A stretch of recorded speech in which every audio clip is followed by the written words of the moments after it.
In this video, I'm going to show you how to add an indicator in MetaTrader 4. Now, the first thing you have to do, you want to open MD4, then you want to go to the top left here and click on View, and then from here, you want to open this navigator. You could also press Ctrl+N on your keyboard, and it's going to open over here, just like this, the navigator, okay?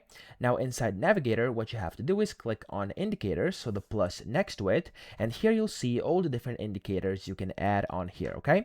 So what you have to do is either go and find the one that you want to do. So here, for example, you have trend, oscillators, volumes, etc. If I want to add a trend indicator, I can extend this, and then what I can do is either drag and drop it on the chart like this, or I could just double click it and it's going to do the same thing. Then it's going to ask you how you want to customize this, so you can change parameters, levels, and visualization of your specific indicator you want to add on here. Whenever you're done with customization, you want to click on OK, and there we go. We have the, of course, indicator over here on our chart. So I can just go ahead and use it. I can use multiple if I want to as well. So I'm going to go and add this one over here as well. There we go. As you can see, it's now over here, and that's how you do it. So I hope this video helped you out. If it did, please subscribe to the channel and help me out as well.